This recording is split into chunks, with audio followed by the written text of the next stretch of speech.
A Virginia prison is in the hands of the inmates. A terrifying escape frees 6 killers from death row.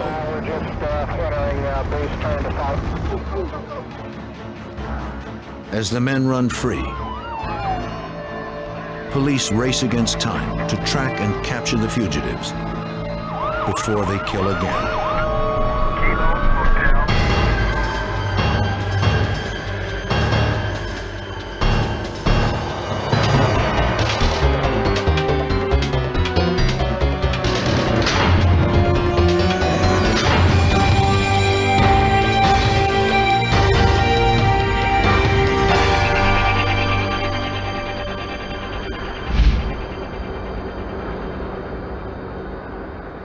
Mecklenburg Correctional Center is the pride of Virginia's prison system.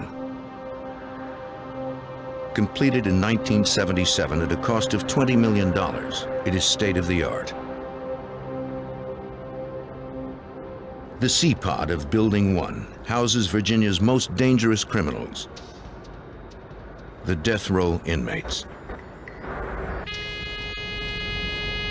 The double-gated entrance, or the sally port, is the only way in, and there is no other way out.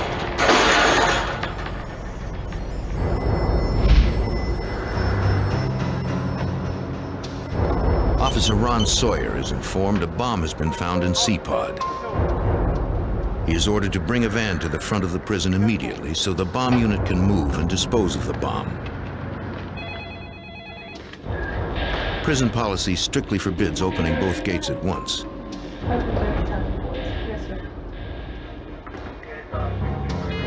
But this is a matter of life and death.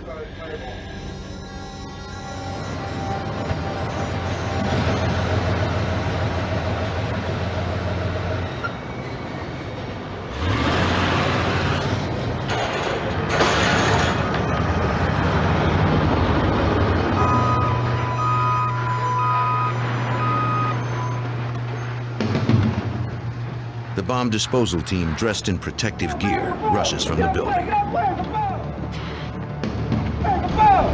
The bomb is smoking. One of the men sprays the device with a fire extinguisher, apparently to keep it cool.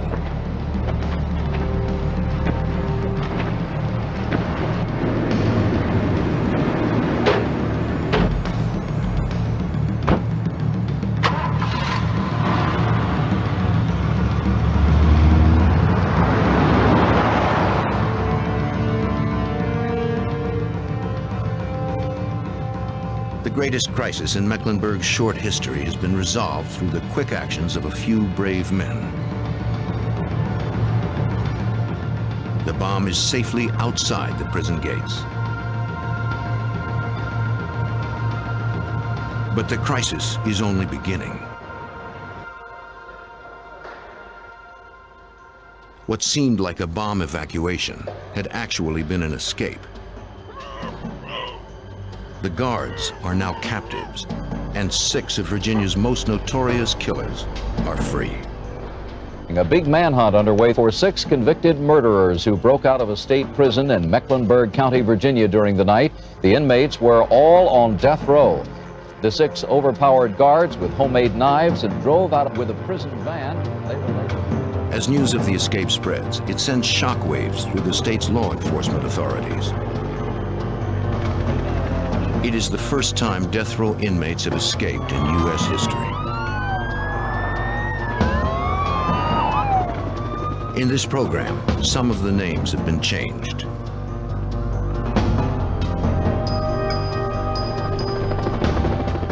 The Virginia State Police and the Bureau of Criminal Investigation officials are awakened from their beds. The governor of Virginia issues a state of alert to the Army and Air National Guard.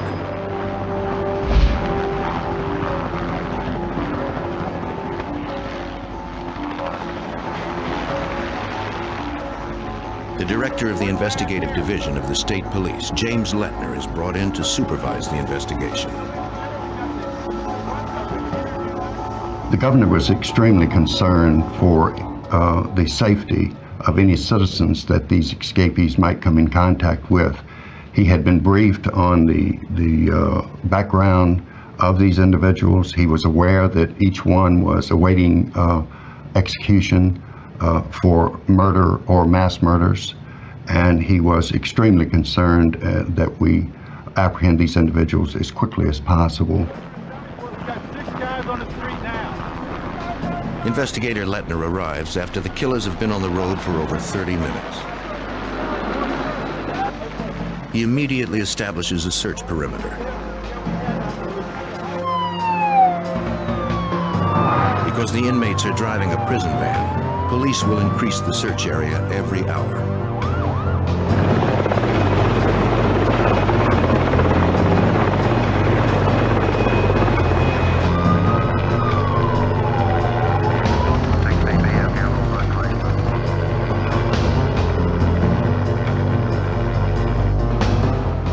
We got 6 of them out of the yard right now.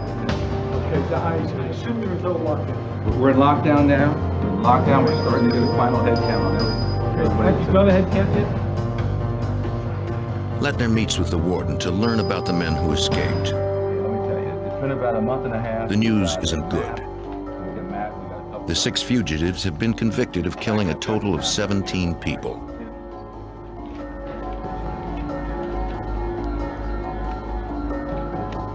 The 2 most dangerous escapees are the Briley brothers, James and Linwood. The Brileys ran a vicious Richmond area gang. Police suspected they had slaughtered anywhere from 11 to 20 people. Earl Clanton killed a Virginia woman just months after being paroled for killing an elderly New Jersey woman. Lem Tuggle raped and murdered 2 elderly women. Derek Peterson killed a supermarket manager after robbing him of $6,000. Willie Leroy Jones murdered and robbed an elderly couple. He asked the wife to pray for him before shooting her and setting the house on fire. These are the men who escaped from Mecklenburg's death row. Most of them killed more than once, and would likely kill again if given a chance. It never occurred to me that we would not capture the escapees. I felt confident we would. It did occur to me that it would be an absolute miracle if we did so without any great harm coming to some innocent citizen.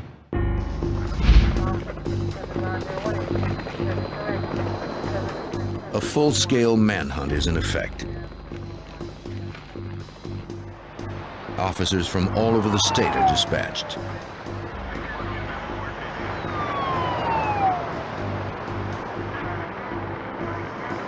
Roadblocks and barricades are set up. Helicopters with infrared sensors try to pick up the heat of human bodies hiding in the woods.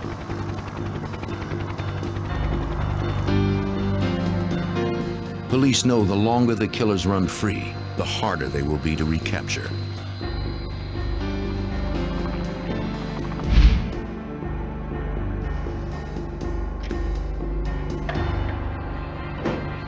Lettner tours C-Pod, where the inmates were housed. You can see where they started here. Yeah, right in it. This is the pod, C-Pod.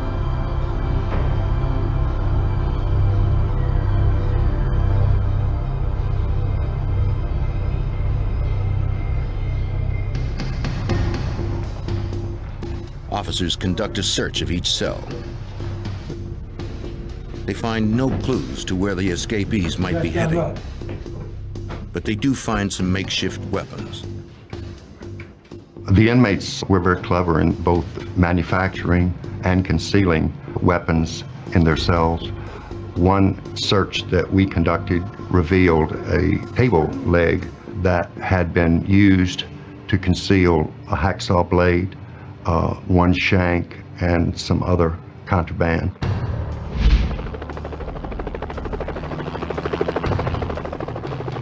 The inmates have been out for over an hour, and investigators know they are armed with knives. And since they had access to guards' protective riot gear, they fear they might have guns. The state mobilizes every possible resource to capture the fugitives.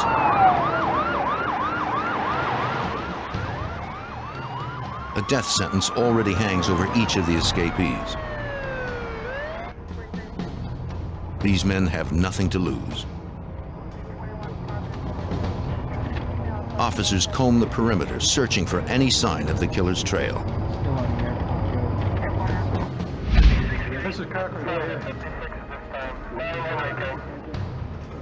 They find nothing. They're going north. I'm assuming they took 9. With no clues outside the prison, Lettner hopes the guards can tell him where the inmates have gone. Let's go out. Come on, let's go.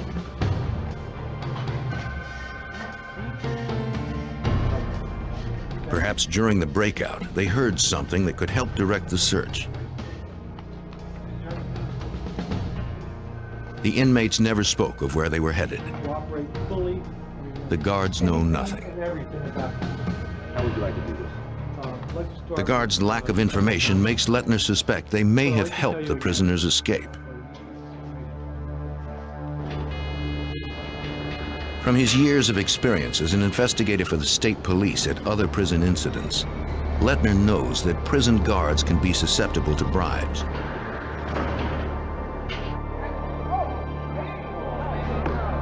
In 1984, Virginia prison guards had a starting salary of under $13,000. Even college campus police were paid more. Guards complained they were often assaulted by the inmates. The intimidation and low pay affected their morale.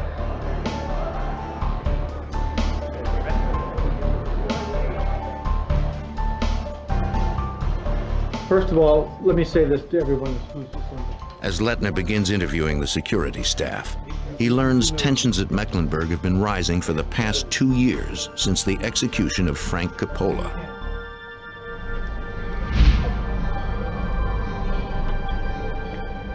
Convicted of beating a woman to death in a robbery, Frank Coppola steadfastly maintained his innocence. But after being on death row for 5 years, he stopped his appeal and asked the court to execute him. Coppola's execution signaled a controversial change in attitude. He was the first man in Virginia to face the electric chair since the death penalty had been reinstated 6 years earlier.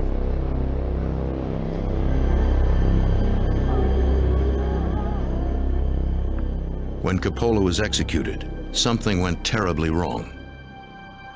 His head and one of his legs caught fire. Human rights advocates accused prison officials of torturing him. And so, among the inmates, Coppola became a martyr. Frank J. Coppola was executed at 11:27 p.m. in the manner prescribed by law. Fears had been growing among the death row inmates. Fears the state would embark on a rash of executions. Author Joe Jackson. When Coppola was executed, I think that the other death row prisoners started to see that they too could be executed. Beforehand, appeals had dragged on. All of a sudden, here's this guy that all of the other death row prisoners look up to, and he's the first to go. And at that point, the other death row prisoners said this could happen to me fairly quickly.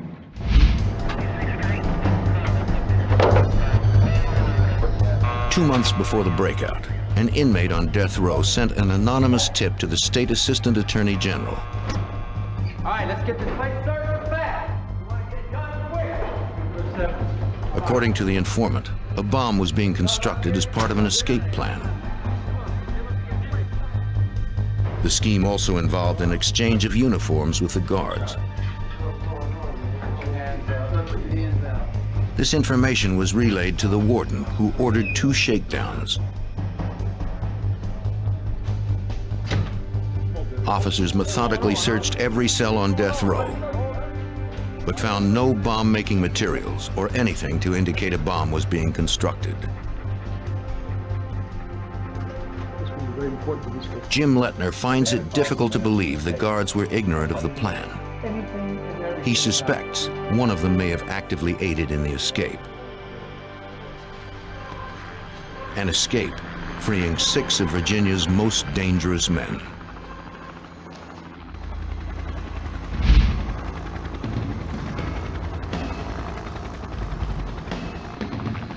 Over an hour after the escape, police in Western Virginia mobilize and search the area around Mecklenburg's prison in a hunt for 6 escaped killers. As the minutes tick away, they struggle to maintain their search perimeter. Police begin to fear that if the escaped killers slip beyond the perimeter, innocent people might die. But it is so important that you remember every single detail, no matter how unimportant it may seem to you. Inside the prison, James Lettner questions the guards, fearing one of them helped the inmates escape. Everyone else remains. And desperate to find any clue as to how the breakout occurred and where these dangerous men might be, he calls each officer to account for his actions.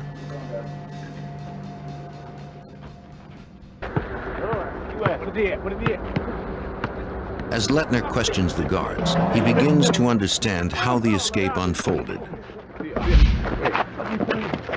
Look, baby, look. You don't need to pass him off. Somebody better get on it. 5 guards stand watch as the condemned men of C-Pod take their daily exercise. That's me. Come on, baby. Willie Turner and another inmate approach an officer, telling him they want to go back in early. One of the men claims he has a knee injury. The other says he wants to use the restroom. This is against prison policy. State Police investigator James Lettner. It was a mistake to allow those 2 individuals to go back separately from the others. If one inmate went back, then they all were supposed to go back. And the reason for that is that by taking those 2 inmates back early, it took 2 of the correctional officers off the recreation yard and back to the cell area, lessening the number of eyes that were available to watch the remaining inmates as they returned from recreation to their cells. Now the ratio of guards to prisoners is disrupted. In the yard, there are only 3 officers left to watch over the remaining inmates. All right, guys, let's do it. Time to go in. Let's do it.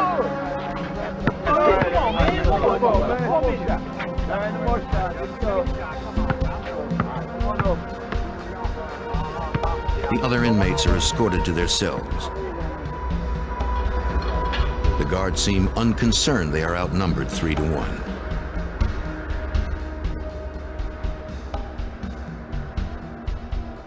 The correctional officers assumed that nothing was going to happen, that everything was fine, that they had a secure operation, and that they simply didn't have to follow these rules. Had they been more vigilant, they would have noticed a plan is already in motion. A plan whose success or failure depends on one man, Earl Clanton. The plan also relies on the guards' complacency. They do not bother to count heads. The inmates bunch up and start to push, distracting the officers. Unnoticed, Clanton slips into the guards' restroom. His job, to wait for a signal. A ruthless killer, Clanton was chosen as the man to make the first strike. In 1980, he stabbed an elementary school librarian 8 times in the head. He then took the belt from her coat and strangled her to death. Because they didn't count heads, the guards have no idea Clanton has disappeared. Lettner's report would later indicate this was a breach of security protocol. It's difficult to believe that when you're dealing with individuals who have everyone murdered at least one person, and in some instances multiple murders, that the correctional officers would become complacent and feel that they didn't have to count these individuals or know where they were at every moment. It's difficult to believe that that would occur, but it did in this instance. The guards escort the inmates back to the day room. They never notice one of them is missing.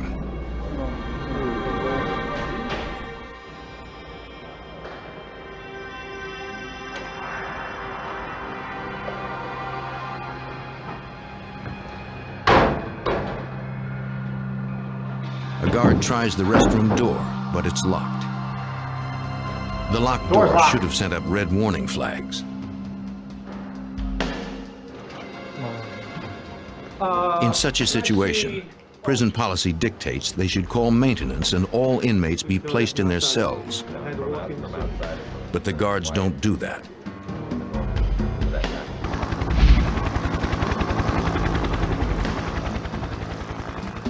Police are beginning to panic. It has been nearly 2 hours and the fugitives have not been spotted. The officers are now working a wide perimeter. They know the larger the perimeter, the easier it is for the inmates to slip past them.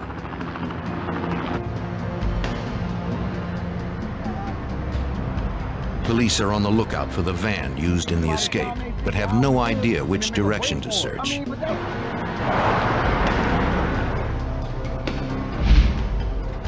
Warden, could I talk to you? James Lettner continues his investigation by questioning Nurse Rose Clark.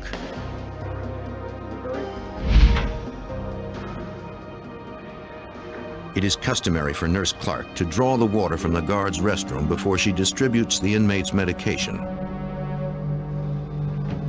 Unbeknownst to her, this is where Earl Clanton is now hiding. The restroom door appears stuck.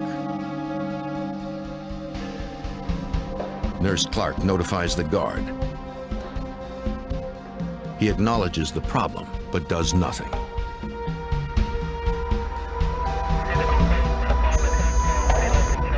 All right, get these boys lined up for medication. All right, everybody in the room. Let's go, gentlemen.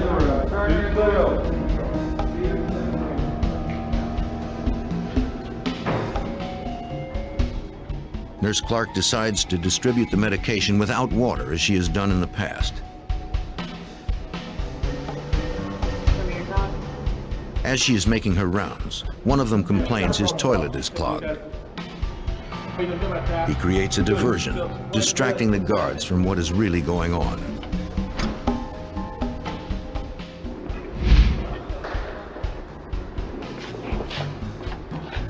Officer Hunter joins Nurse Clark as she continues making her medication rounds to the other pods in the building. The escapees were con artists. They were shrewd in the ways of the street and how they could get around these correctional officers. They had observed from the moment that they entered the institution that certain rules were not being followed, and it played right into their hands. At Mecklenburg, Building 1 is broken up into 3 pods, A, B, and C. C pod is divided into 2 sections, with a control booth separating the sections. Certainly. Officer Hughes? Please. The man who controlled C pod was Rick Hughes. Electrically activated locks give Officer Hughes control over who enters and leaves death row. Does the control door?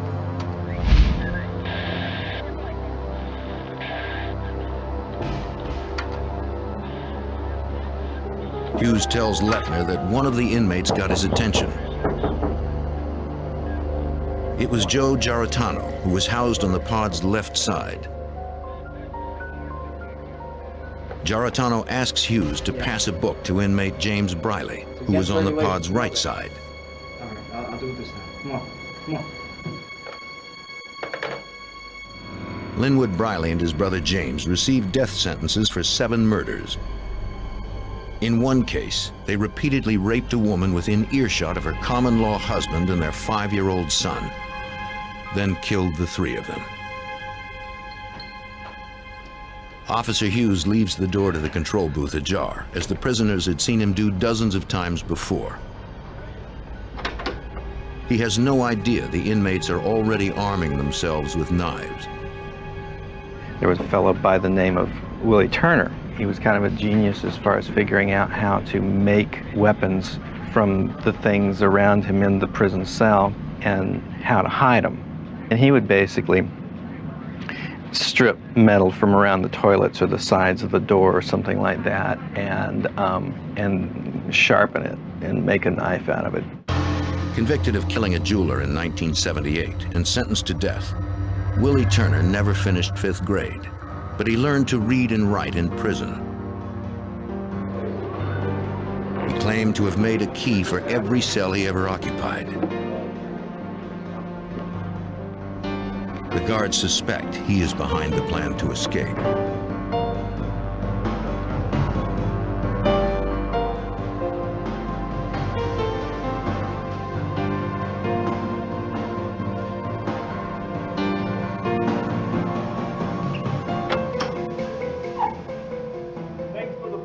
At James Briley's signal, Clanton bursts from the restroom. He hits a button on the control booth, releasing the other inmates.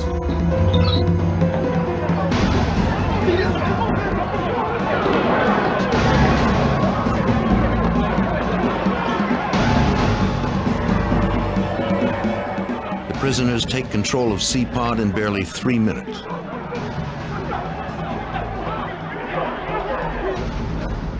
Each of the guards relate how he had been taken hostage and stripped of his uniform. The inmates take the only defense the guards have, their nightsticks, along with their watches, rings, and money.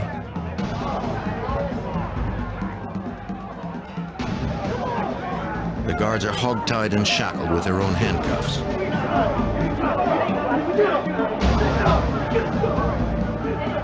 Blindfolded, they overhear the inmates discuss how they need to capture someone in authority. It's one at a time. Everyone else just relax. The senior officer is Watch Commander Lieutenant Mark Johnson.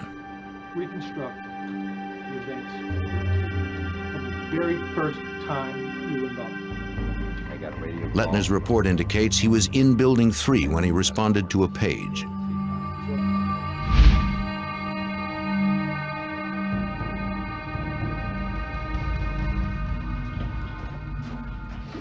Building 3, located on the opposite side of Mecklenburg, houses the shipping department. Lieutenant Johnson, please call 161. Lieutenant Johnson, 161. Lieutenant Johnson is asked to call the extension of the C-Pod day room.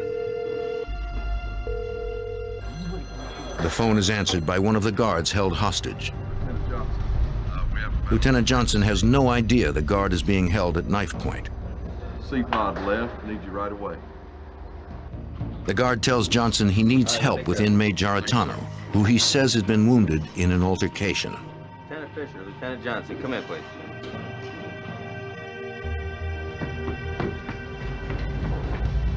Johnson calls the shift commander and orders him to report to C-Pod. So the key is just to ignore them, you know? Don't pay any attention to them. Nurse Clark finishes passing out her medication to the rest of the inmates in Building 1. The exit is through this locked door.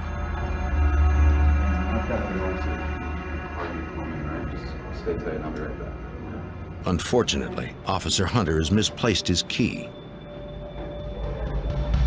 He decides to return to C-Pod, unaware it is now in control of the inmates.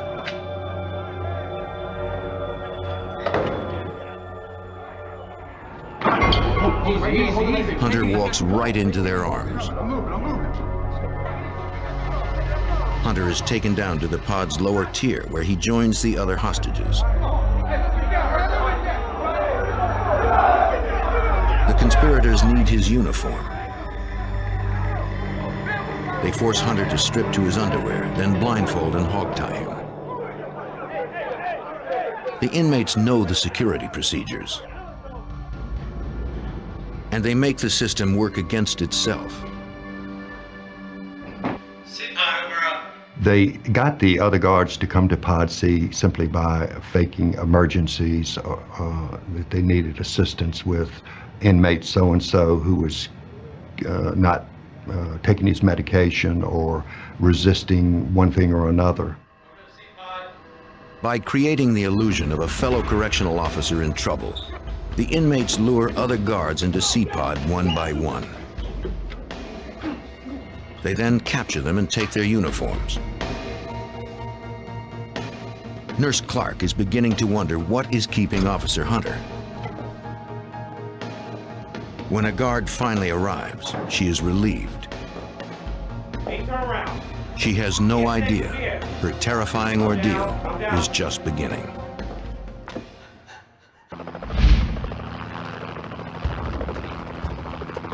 In Western Virginia, 6 convicted killers have escaped from death row and have been on the loose for over 2 hours. Investigators have no leads to their whereabouts. Police are frantically searching a wide perimeter. Using every resource available, they struggle to maintain it, desperate to contain the inmates.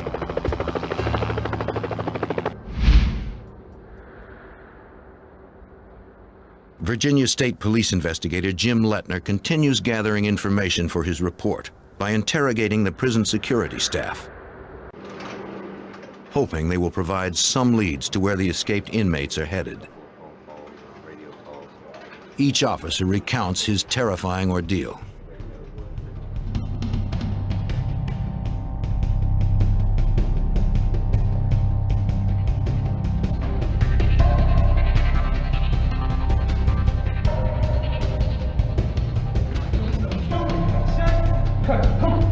One by one, they are taken hostage.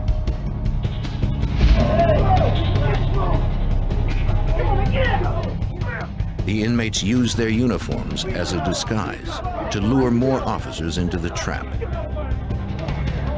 The guards tell Lettner James Briley wanted to kill some hostages. Guards in here. I think we wanted to kill a few of them. There were too many, Briley said. He was afraid they would become unmanageable. Willie Turner, one of the inmates, talks Briley out of it. They had agreed there would be no murders. Derek Peterson returns with Nurse Clark.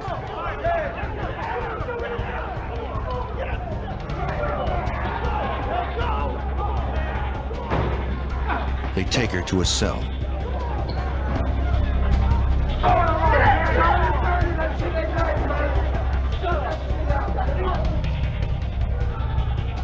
Nurse Clark is alone when Earl Clanton appears. Clanton had been convicted of killing 2 women, and now he has his eyes on Nurse Clark. Surrounded by convicted killers bent on freedom or revenge, the security staff doubts they will live to see morning. The screams of Nurse Clark stir them to anger, but they can do nothing. Linwood Briley joins Earl Clanton. As they begin to molest the nurse, Wilbert Lee Evans stops the men.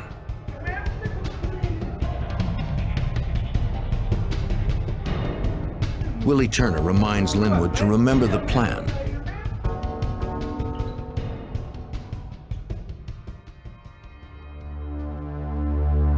It has been 20 minutes since Lieutenant Johnson received a report about an emergency on death row.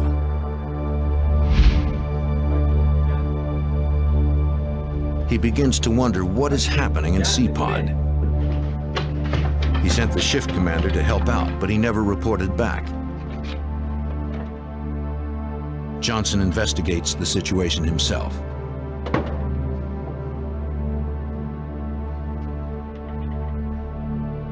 The stairwell doors lock automatically behind him. Give me the jacket. Come here. It's time for your shaking. The inmates threaten to kill Johnson if he does not do as they order.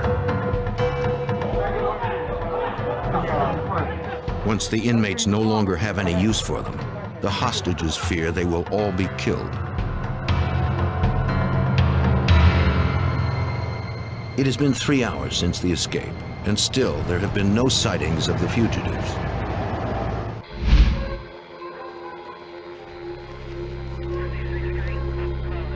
Authorities begin to fear they've slipped the search perimeter.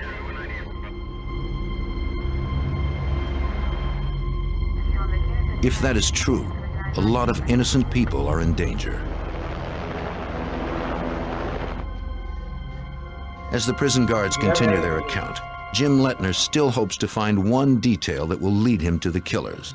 And got a radio. In the main control room, Officer Cindy Smith had word that an inmate was injured, but no one had called the paramedics.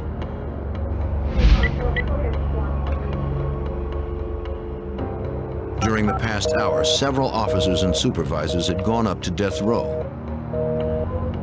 None had reported back. Officer Smith begins to worry. Main control room, Officer Smith. The inmates on death row have taken all the guards in C-Pod hostage. Having all the uniforms and money they need, it is time to make good their escape and get out of Building 1.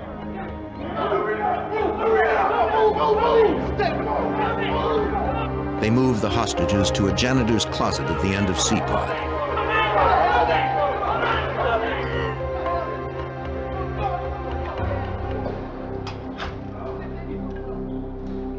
James Briley grabs a television set. Somehow he would have to pass it off as a bomb.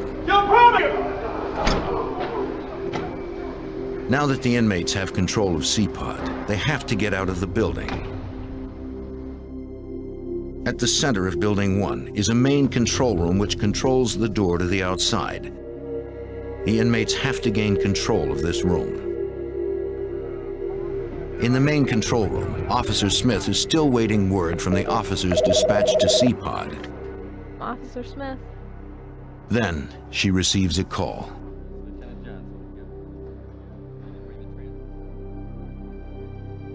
It sounds like Lieutenant Johnson.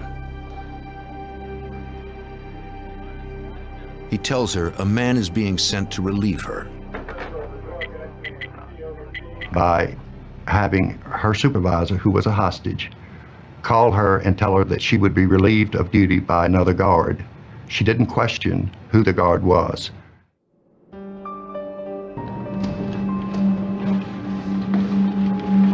Peterson and Clanton, now dressed in guards' uniforms, head for the main control room.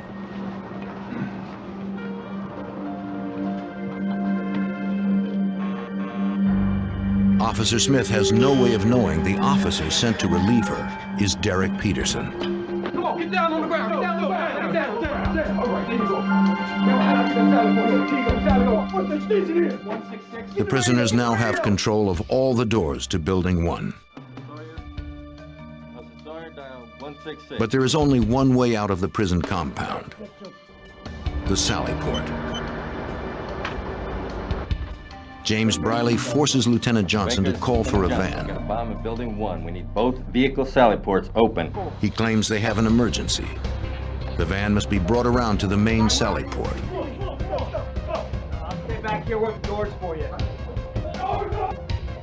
Willie Turner has an appeal pending and volunteers to stay behind and guard the hostages. In the C-Pod control booth, Joe Giarratano, who also stays behind, pushes a button, opening the stairwell door. The rest of the conspirators, disguised as guards, troop downstairs to the loading dock. Lieutenant Johnson is no longer needed, and so the watch commander is imprisoned in the Building 1 stairwell.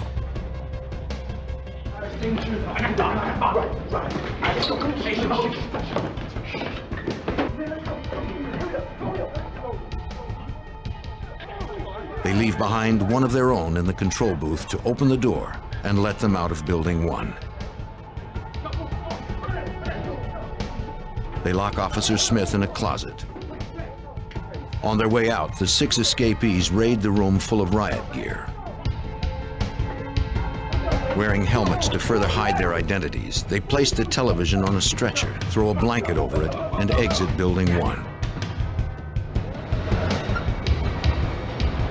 For months prior to the breakout, the inmates leaked a story about a bomb being built in CPOD.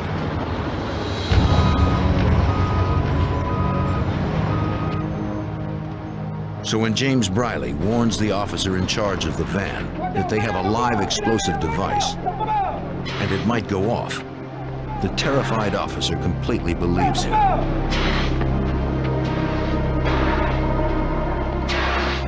Linwood Briley sprays their bogus bomb with a fire extinguisher, and it appears to be smoking.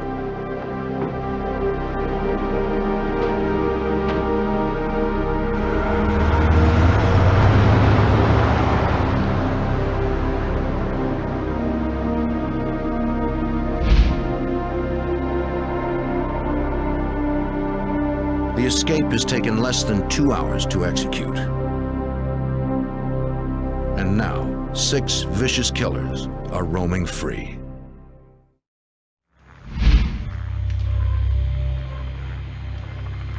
It has been over 3 hours since Virginia prison officials were awakened by terrifying news.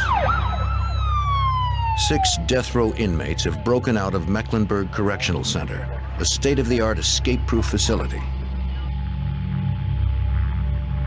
All police have is a widening search and no leads. James Lettner reports that none of the guards conspired in the escape. They are guilty only of errors in judgment. Each error by itself would not have been enough, but taken together, they enabled 6 condemned men to escape. The most pressing question on Lettner's mind is where the killers are headed. Between them, the 6 escapees have been convicted of killing 17 persons. They've been in and out of prison most of their lives. And now, they are free men.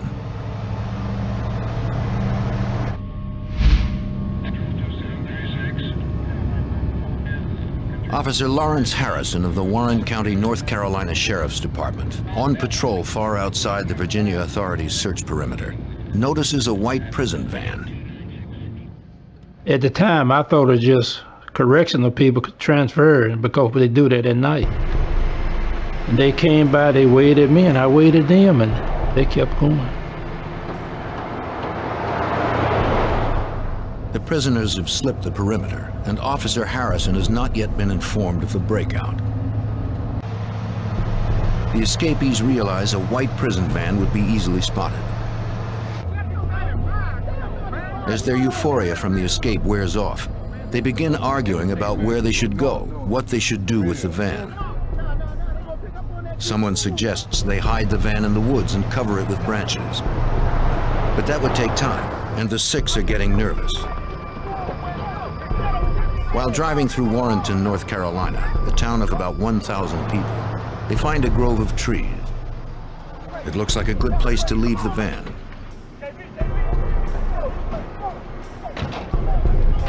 The escapees split up.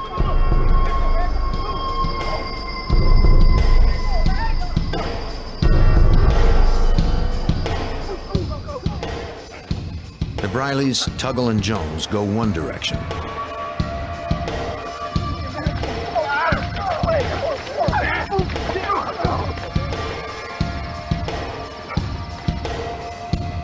Clanton and Peterson go another.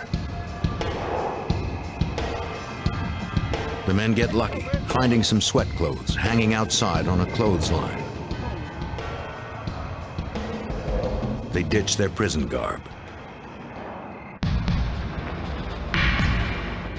While police continue to search the perimeter around the prison, the inmates are running free to the south of their search area.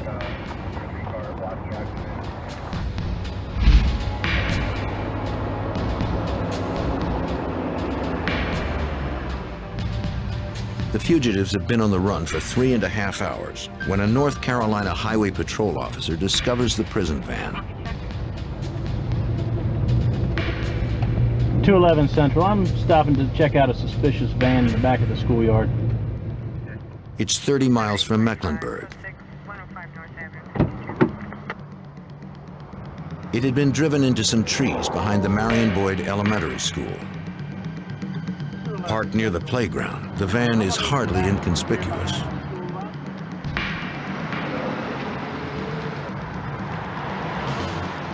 Officers from the Warrenton Police and Sheriff's Department approach the prison van.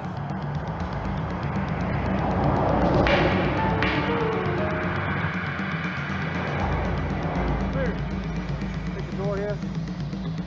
Take the door.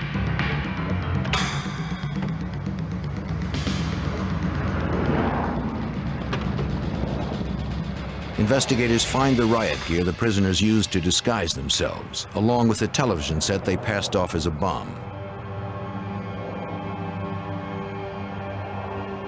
Unfortunately, they find nothing to indicate which direction the escapees are heading. The riot gear can furnish a scent for the bloodhounds. Certainly. And we called around. We're going to call around a certain area. Yes, excuse me, sir. I think we might have a break. Back at the prison, Lettner gets word a hospital orderly had been carjacked at knife point by 2 men in uniform. Lettner suspects these were 2 of the escapees. The orderly is lucky to have escaped with his life.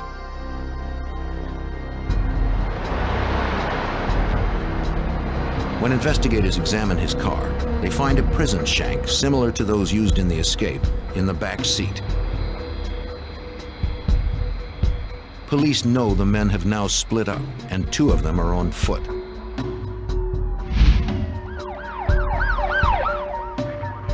The Virginia State Police, prison emergency teams, and the North Carolina Highway Patrol take over a motel and set up a command post. Because the fugitives have crossed state lines, the FBI is called in. Special Agent James Trotter is awakened in the middle of the night. The phone rang. My wife answered it, handed the phone to me. It was Wayne Waddell, an agent down in Danville, Virginia, which covered the prison at Mecklenburg. Wayne said something like, Jimmy, I got a problem. We got a problem. 6 guys have broken out of death row here. The fact the escapees split up would make them harder to find. But if they were on foot, they couldn't go far. Investigators adjust their search perimeter, vectoring in the location and time the van had been abandoned with the location and time of the attempted carjacking. It's just a matter of connecting the dots, you know, going from point A to point B and seeing how far ahead of you they are and trying to outsmart them and beat them to the next place they're likely to go and be there waiting for them. Representatives of various law enforcement agencies meet to set up a task force. Coordinating the search is Robert Pence, special agent in charge of the Charlotte FBI office. Because of the magnitude of this incident, the response from law enforcement, I would say, was massive. We had every FBI agent in the eastern part of the state, along with support that we sent from the headquarters in Charlotte. We used aircraft, we used dogs, we used corrections officers. In other words, it was a door-to-door search, it was a field-type search, and while all this was going on, communications were being sent to enlarge the search, to prepare the rest of the sector and the rest of the country to be aware of these people and be alert for them. County. Special Agent Pence needs more information. The names and addresses of their next of kin, records of telephone calls they had made, the identities of persons with whom they were authorized to communicate. Well, what we did simultaneously was search records to try to identify associates, relatives, neighbors, anyone who these individuals might have tried to contact if they got out of the Warrenton area. Police set up a tip line. Pence dispatches agents to interview the fugitives' friends and family. Not just to gather information, but to warn them that the killers are on the loose.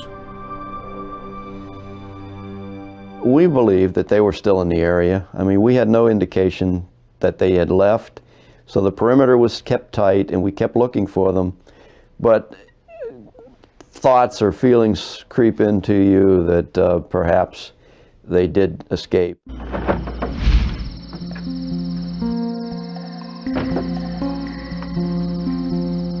Then, what the police fear most happens. A man reports his truck stolen. The truck, a 5-year-old Ford Ranger, was serviced the day before and is full of gas.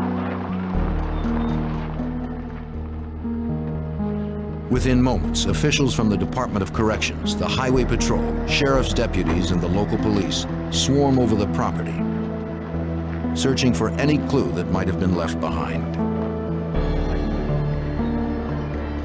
The man tells investigators his truck would be easy to identify. It has personalized license tags with the letters PEI1. Police order an all-points bulletin put out for the pickup. Investigators can't be sure whether the killers had all fled in the truck or whether some stayed behind, lurking in the backyards of Warrenton.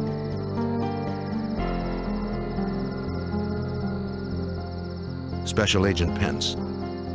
So initially it was to try to contain them, and then it became a national search. So while all this was going on, while the physical search was going on, communications would be sent advising the rest of the country about what happened here, that we had the largest breakout of death row inmates in U.S. history, and we needed to apprehend them very quickly. The new perimeter has just been shattered. Now that the escapees have a vehicle, the search area extends for hundreds of miles up the East Coast.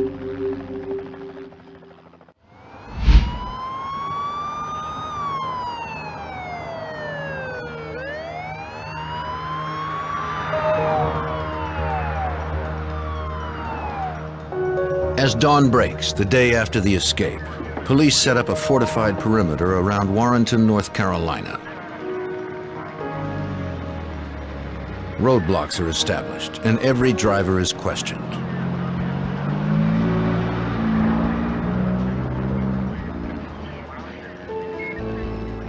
Search teams are organized. Every available law enforcement officer is recruited. Police bring in tracking dogs to follow the escapees' scent. Starting in the area immediately around the van, a pattern search fans out like ripples in a pond, covering an ever wider area, requiring more and more manpower. Police comb the woods and search outbuildings, anywhere the escapees might hide. After several hours of searching, the investigators know only that the fugitives had split up. Some of them may have stolen a truck, but police were no closer to finding them than when they started.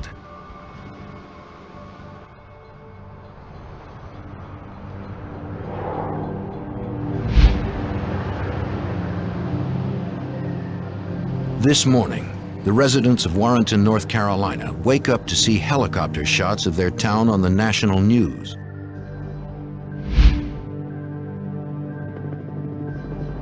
At the prison, officials attempt to answer the questions of a frightened public. At this point in time, our primary concern is the recapture of the inmates who are at large at this point, and we are cooperating with the FBI, with North Carolina, with a number of other authorities in an effort to do that. Fred Patton, District 1st Sergeant in the North Carolina Highway Patrol.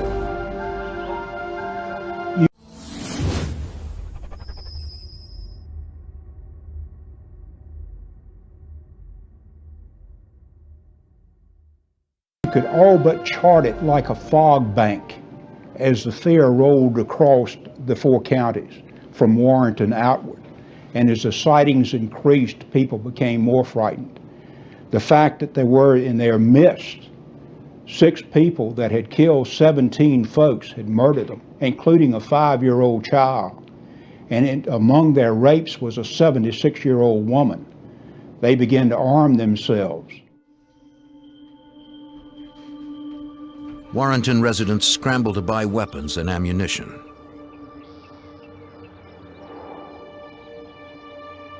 Citizens are terrified to learn 6 desperate killers are loose in their community. Virginian pilot reporter Tony Gerenmata. There was a lot of tension, a lot of fear. I remember people talking, saying they had their guns, and if anybody came on their step, they would shoot them. Talked to some of the merchants in this little town. Apparently, got cleaned out of guns, and there was no ammunition to be bought. Residents barricade themselves in their homes. Aware the fugitives have disguised themselves as guards, they are wary of police officers and answer their doors with weapons in hand. Special Agent Robert Pence. And we had a lot of fear in the neighborhood of Warrenton, where they were supposedly or possibly still contained. People were extremely afraid and scared, and people were going around door to door making announcements that lock your doors, lock your cars. A lot of people didn't sleep there for a few nights. 300 sheriff's deputies, state troopers, and highway patrol officers join in the search, hoping to ease the public's fears. Warren County Sheriff's Deputy Lawrence Harrison. At that time, with deputies, what few we had, we made deliveries for the old ladies that would call up to the grocery store want something. We would pick it up and carry it to them because they were scared to come out. How many people are in the search right now? I don't know the number. The media clamors for any information about the investigation. How many sightings have you had total that you know of? Well, there have been some confirmed and some unconfirmed. So How many confirmed? At this time we have 2 confirmed. Anything on the pickup? The anxious public wants to know where the fugitives might be. What was the time of the last night? They're laying low until dark. Well, that's a possibility. Is that Certainly, it's something easier to move and not be detected after dark. What do you do in that case?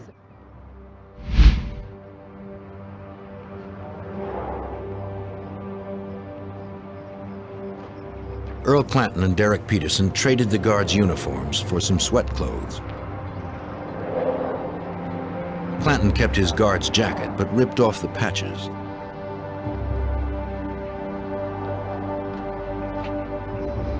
The 2 fugitives walk into a coin-operated laundry. Having spent a sleepless night on the run, they are hungry and thirsty. They had just been to a convenience store where they bought a bottle of wine and some cheese.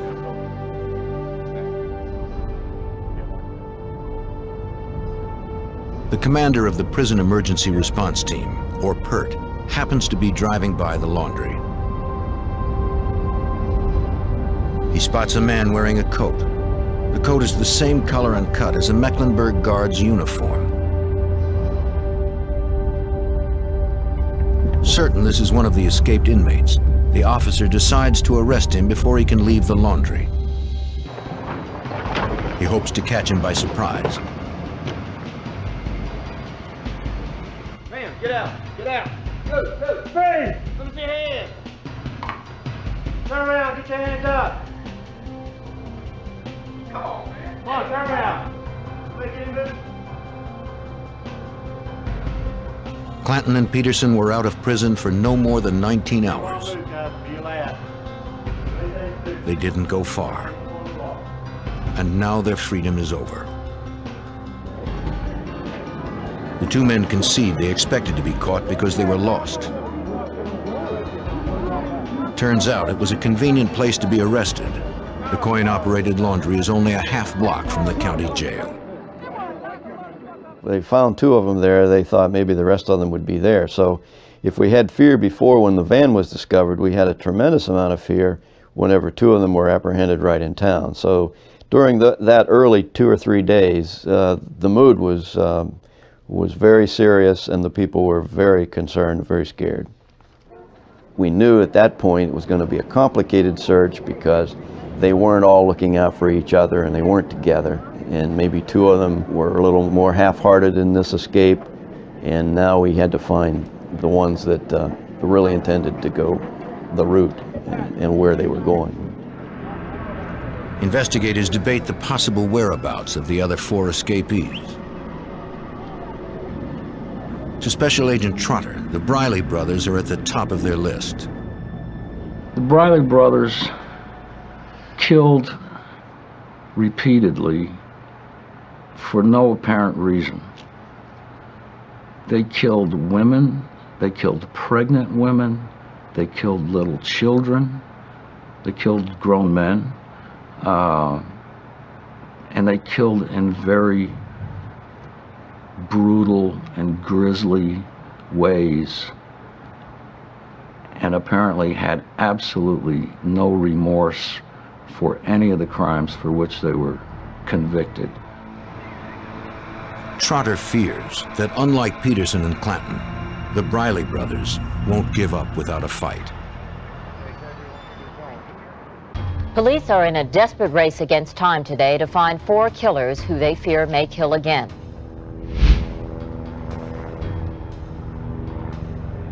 The capture of 2 escapees in the town of Warrenton, North Carolina, only intensifies the sense of fear in the region. On the second day of the search, police scour a North Carolina campground after a woman reports she saw 2 of the convicts jogging across a field. Officers fan out through the woods, emerging hours later with nothing but a cold trail.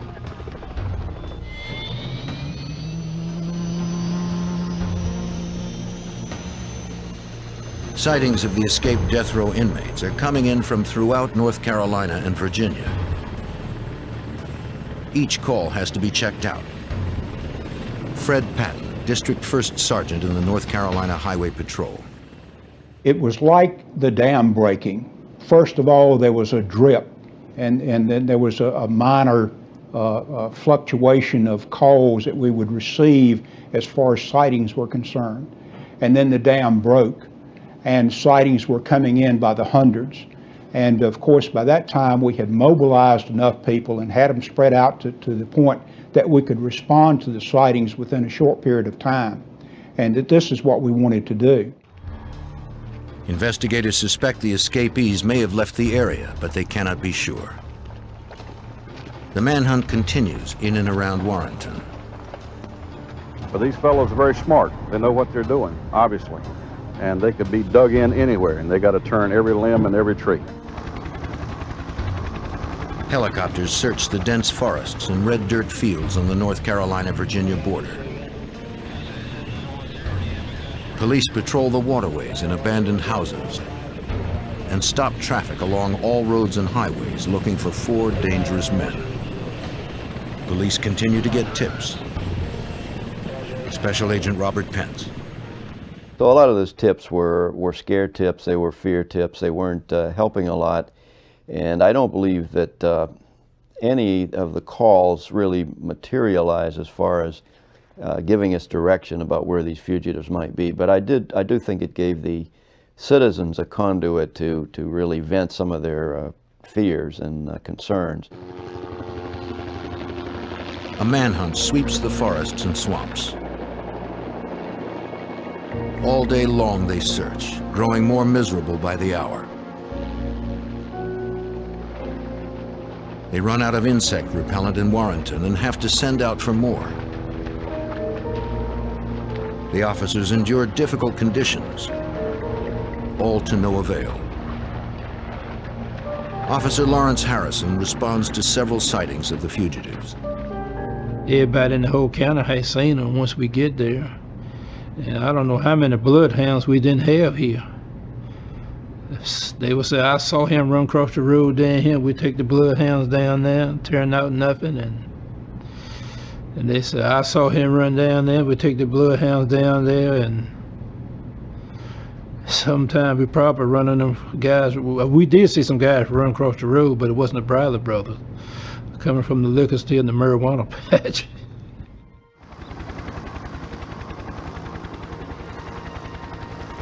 Reports pour in as residents throughout Virginia and North Carolina call police hotlines, claiming to have seen the fugitives. The governor of Virginia posts a $40,000 reward for information leading to the fugitives' capture.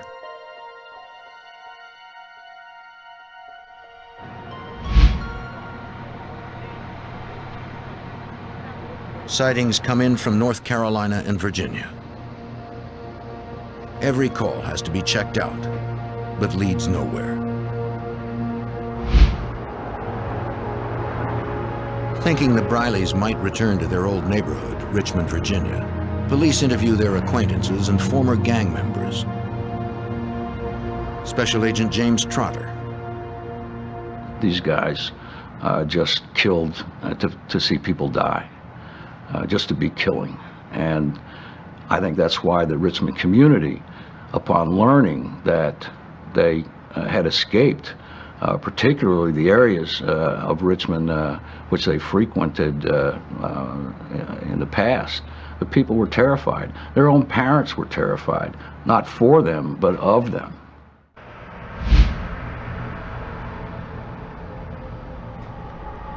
In Portsmouth, Virginia, just a few hours' drive from Warrenton, a police officer spots two men breaking into a car.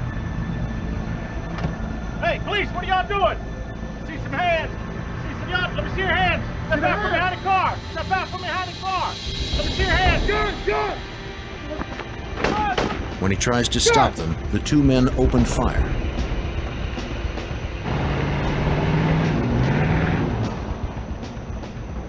One of our officers saw Linwood Briley in the 1800 block of Elm Avenue, but then he lost sight of him. And shortly before 9 o'clock, another officer spotted Linwood Briley and James Briley here at Elm and Lincoln. Apparently they were tampering, or appeared to be tampering, with an automobile in this area. As soon as they saw the officers, they ran.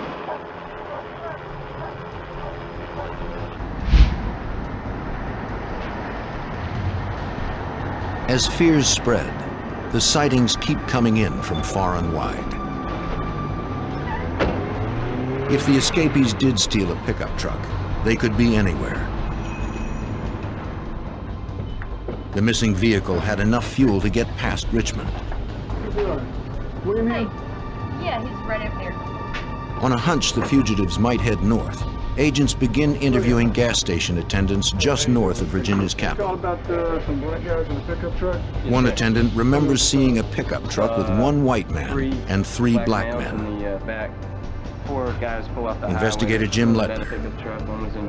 I was absolutely convinced that at least 2 of them, and perhaps 4 of them, were capable of murder or any other crime, and would eventually commit other murders if they remained on the street. Having lost their perimeter, investigators scramble for clues to where the fugitives might be headed. They focus their attention on the leaders of the gang. They begin by examining a log of phone calls made from death row. The log indicates the Briley brothers made a number of calls to the Philadelphia area.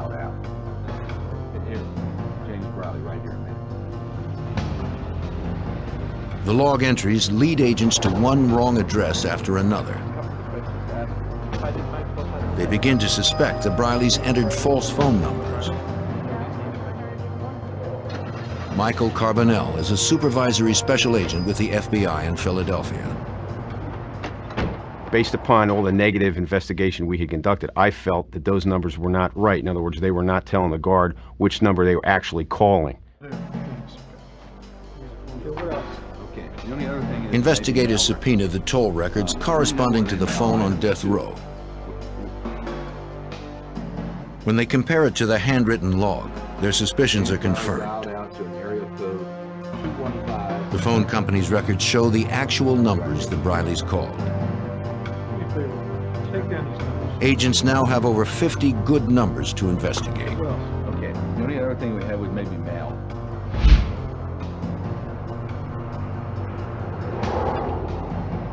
Two of the calls had been placed to a house in North Philadelphia. Investigators know from prison visitation records that the Brileys have an uncle who lives in North Philly. Carbonell set up to trace their uncle's outgoing calls.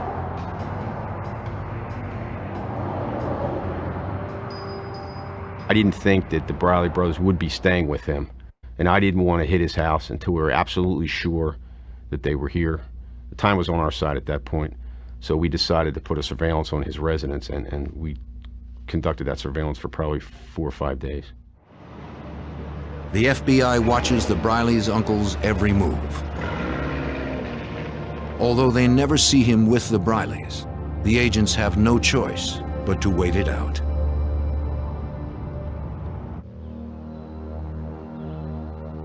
As the FBI chases every lead on the fugitives from Mecklenburg's death row, they get another break hundreds of miles from Virginia. Lem Tuggle and Willie Jones took 8 days to make their way to Woodford, Vermont, a little resort town just south of the Canadian border. The men had spent the night in the woods. They decide to try and make it to Canada. The two fugitives have a problem. Their stolen truck is low on gas and they need money. Tuggle leaves Jones and drives back to a souvenir shop he had visited 3 days before. Oh, hiya. Diet Coke. Waiting for the right time to make his move, Tuggle asks the owner for a soda. And there will be anything else for you, sir? Yes, ma'am. Drawing a hunting knife, he demands all the money in the cash register.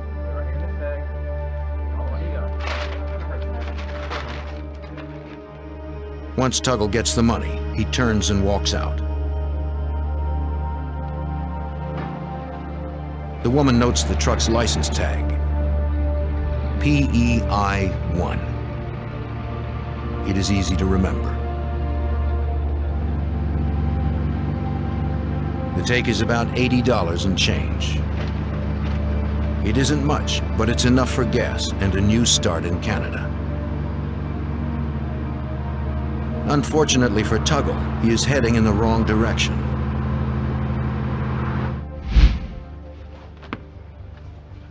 Ronald Wunderlich has just woken up and is about to head off for an all-night job guarding a nuclear power station. When he hears the report of a robbery at the Woodford gift shop. Wunderlich is a constable in a town of only 300 people. His Ford Escort doubles as his patrol car. In Stamford, Vermont, it seems unlikely he'll have to engage in any high-speed chases. Trooper Daniel Begiebing also hears the report. The dispatcher says that the suspect was last seen driving east on Route 9. And the dispatch advised that upon running a registration check on the motor vehicle, they had discovered that it was a stolen vehicle suspected involved with escapees from the Mecklenburg area. Begiebing accelerates to intercept the vehicle.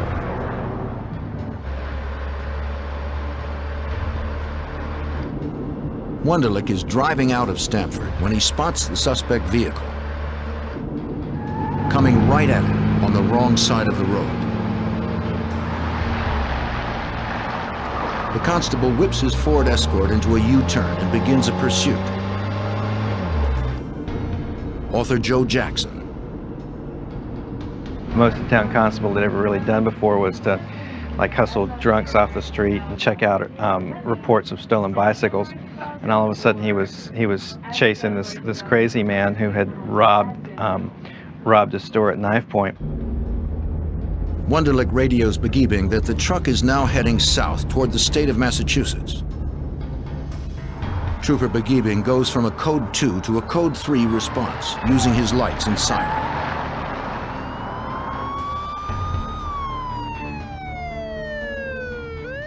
I was accelerating around probably 80 or 90 miles an hour to try to meet them, to make up some time and distance before he got north to the intersection of Route 100 and Route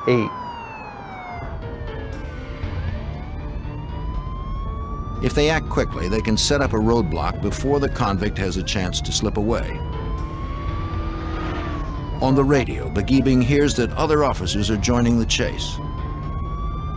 Wunderlich advises him that the vehicle is turned around and is proceeding north on Route 100. The trooper and the fugitive are now heading straight for each other. At that time, I was trying to find a good location to execute a stop where there weren't any residences around, where we could have something of relative safety, yet still be in enough of a field of view where I could see the truck coming. The officers now realize they are pursuing a convicted killer. When Begiebing swings his vehicle across the road, he knows he is putting his life on the line in a high-stakes game of dare. There's a little element of danger involved, but yet it's something that, being a rural patrol officer, you rarely see, and you're kind of like saying, oh no, to yourself, you know, that what have I gotten myself into here? Begiebing is gambling that the suspect isn't desperate enough to ram his cruiser, or that he is a good enough shot to stop him before he does. A Vermont state trooper and a town constable have boxed in one of the death row escapees.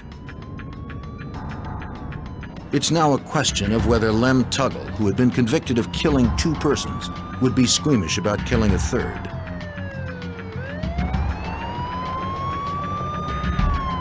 Weighing his options, Tuggle pulls over and stops. I then ordered him to place his hands out the window so I could see his hands, and we then ordered Tuggle from the truck to lay down on the pavement, and then approached him and took him into custody. He identified himself to me as, you know, my name is Lem and I'm from Virginia, and something to the effect, I expect you'll find that I'm wanted. Lem Tuggle has been a fugitive for just 10 days. Come give me a hand. He seems almost relieved to be captured. Tuggle admits that robbing the gift shop was a big mistake. But the truck was out of gas and he wanted to get to Canada.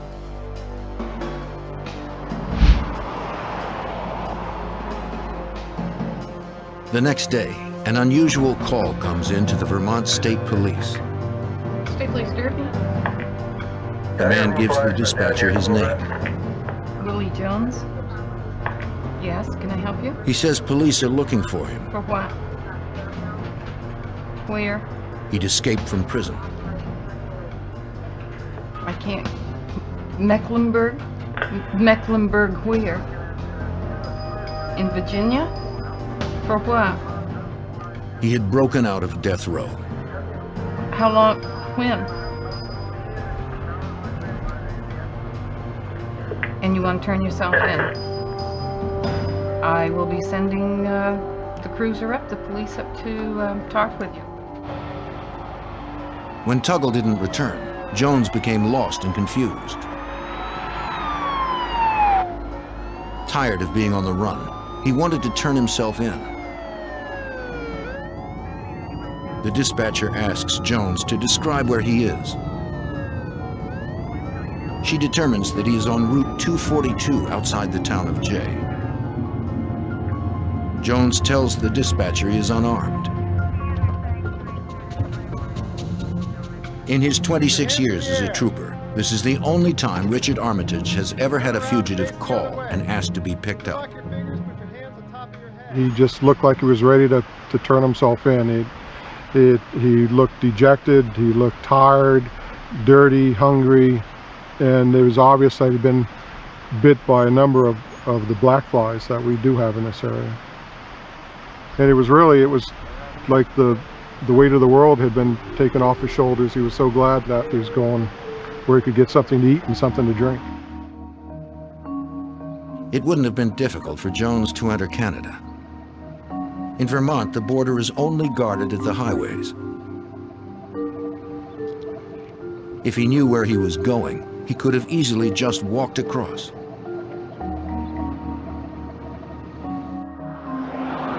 But Jones gave himself up just 5 miles from the Canadian border. Author Joe Jackson believes Jones may have been overwhelmed by his newfound freedom. They live most of their adult lives in prison. I mean, prison is their world, and so they're able to figure out how the prison world acts, but they're not able to figure out how the free world acts. They fit in the prison world. They don't fit in the free world. With 4 of the 6 fugitives captured, only the Brileys, the most dangerous killers, remain at large. With their well-known history of vicious murders, the 2 remaining fugitives seem to be everywhere. Sightings come in from as far north as Montreal. In Richmond, Virginia, where the brothers went on their bloody rampage, everyone locks their doors.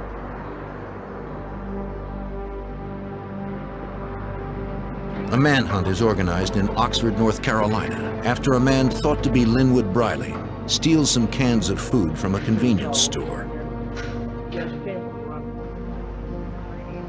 In Richmond, Virginia, the family of a former gang member who turned state's evidence against the Brileys is given police protection.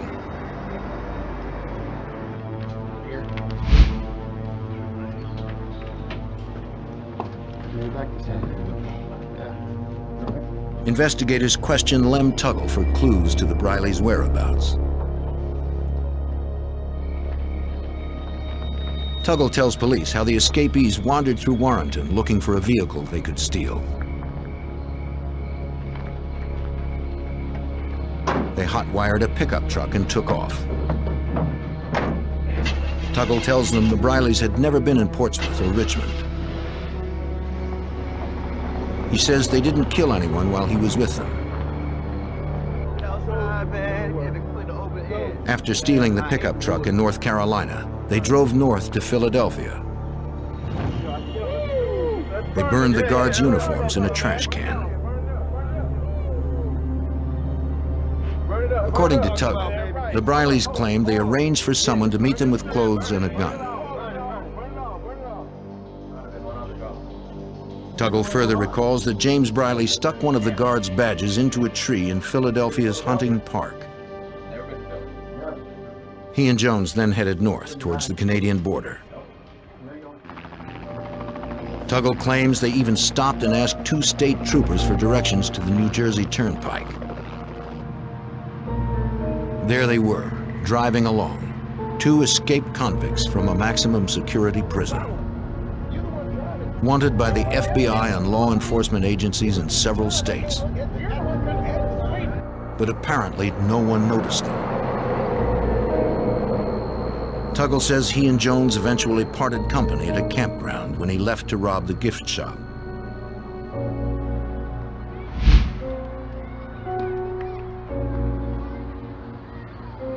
Special Agent Mike Carbonell comes to Philadelphia with a map of the park drawn by Tuggle. I frankly didn't believe it. I'm familiar with Hunting Park. When I looked at the map, there were no tennis courts drawn on the map. I was skeptical. I felt, why would a guy who's on death row, who's going to be executed, cooperate with us?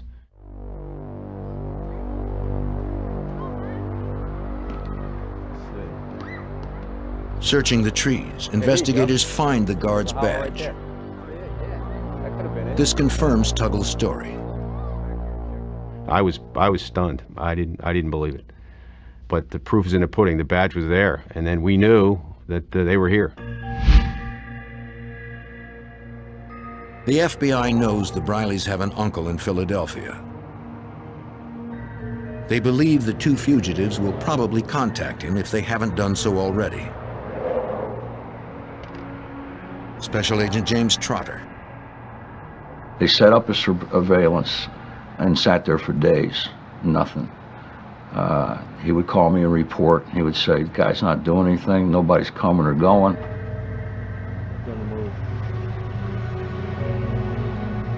Agents get a break when they shadow the uncle to a body shop specializing in upholstery and vinyl car tops.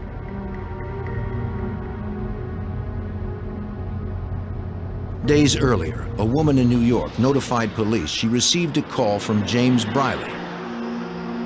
The call originated from this garage.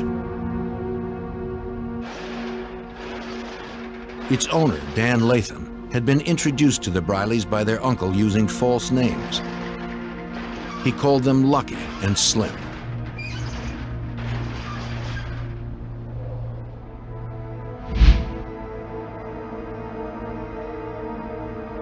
The FBI sets up a fixed surveillance on Latham's garage. Agents see several men hanging around, but aren't sure if they're the Brileys.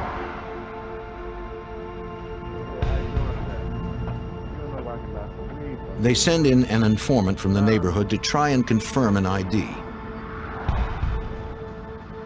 He was a street-type guy who was very sharp, could really maneuver in that environment. We sent him in there. He actually talked to James Briley. He came back out and met with us. He said, "I think it's him." A tattoo on the suspect's left arm further confirms the ID. Agents believe they have found James, but they see no sign of his brother Linwood.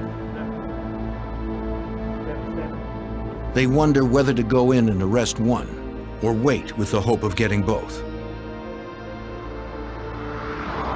But if they wait, Virginia's most notorious serial killers might slip away.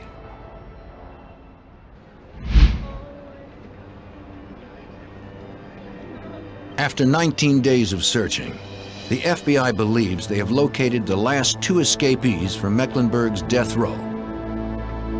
They have taken refuge at a body shop in North Philadelphia. The two fugitives appear to be having a party. Having confirmed their identities through an informant, agents decide it's time to move in.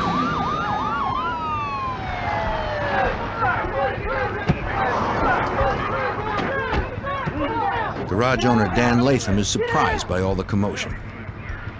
I myself was in the office on the phone, just taking it easy, and I heard some wheels screeching, coming to a halt, and I heard a lot of screaming. I looked outside, all I seen was guns, a lot of guns. Both brothers admit their identities and are led away in handcuffs. The nationwide manhunt is over. The last of the Mecklenburg Six are recaptured. They had been free for 19 days. For Sergeant Fred Patton, it is the end of a nightmare. When the Briley brothers were finally apprehended in Philadelphia, it was like the weight of the world had been lifted off of you, because I reiterate that these were bad folks. These were killers.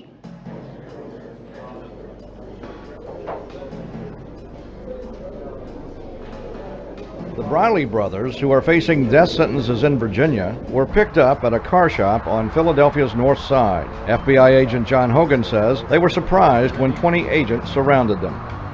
They were apprehended without incident. They caused no problem to us. They have both admitted their identity. They have the appropriate scars and marks, so we know who they are. The Briley brothers were the last of 6 convicts to be rounded up after their escape in the largest death row prison breakout in U.S. history. That was 3 weeks ago at Mecklenburg Correctional Center in Virginia. The Brileys will be arraigned in Philadelphia today on charges of unlawful flight to avoid confinement. The FBI wants to make certain the Brileys can't slip away again. Special Agent Trotter arranges to have them kept in federal custody. In these unlawful flight cases, usually as soon as you catch them, you dismiss the federal warrants and leave it between the two states to work out getting them back to where they belong. The FBI's out of it. But we were able to keep these guys in federal custody long enough to have them return to Virginia through the federal system rather than having to go through state extradition proceedings. In the wake of the escape, Mecklenburg goes into lockdown. The governor of Virginia announces the firing of 5 guards. The warden and his security assistant are suspended without pay. An investigation by 3 independent consultants finds that conditions at Mecklenburg are highly dangerous and at times unmanageable. 2 months after the escape, riots break out at the prison. Using homemade knives, inmates stab 2 guards and take 6 others hostage. Author Joe Jackson. A lot of violence in the prison before the escape, but once the escape occurred, that was like a symbol to a lot of the other prisoners, and so at that point the lid blew off of Mecklenburg, and there was a big riot. It appears to be a repeat of earlier events. Only this time there is no escape. The standoff ends shortly after sunrise. Corrections Director Robert Landon resigns 3 months later. Before he leaves, Landon puts many changes into effect. Doors to the guards' restrooms are now locked all the time. Open stairwells where inmates could hide are boarded up.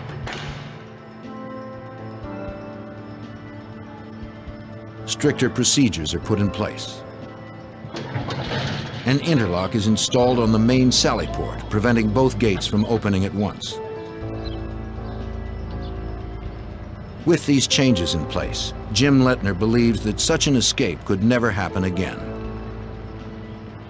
Corrections were made to our institutions, both in the way jobs were performed, as well as new regulations that were instituted that makes our prisons more apt to be escape-free in the future.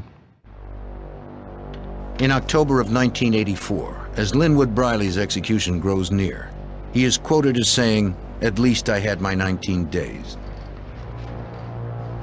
Briley is the second man in 22 years to be executed in Virginia.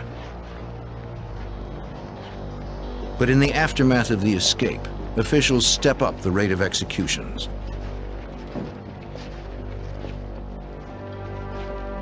Six months after Linwood was put to death, James Briley follows his brother to the electric chair.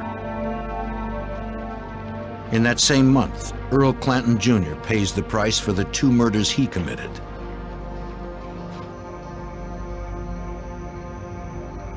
Derek Peterson, one of the first escapees to be recaptured, makes his final walk in 1991.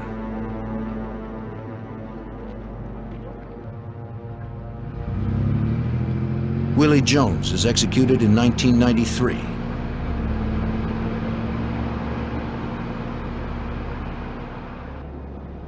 Willie Turner masterminded the escape, but he remained behind because he had an appeal pending. Convinced of his innocence, he puts his faith in the system. Willie Turner is executed in 1995. By that time, the state of Virginia stopped using the electric chair. Turner's life is ended by lethal injection. An hour after the poison stops Turner's heart, his lawyer finds a loaded .32 caliber homemade gun inside a typewriter in his cell. Along with the weapon is a handwritten note that reads simply, "Smile." The last escapee to die is Lem Tuggle. On December 12, 1996, the convicted double murderer is led to the death chamber. Joe Giarratano, whose book passing started the escape, had his sentence commuted to life in prison. Of all the conspirators, he is the only survivor.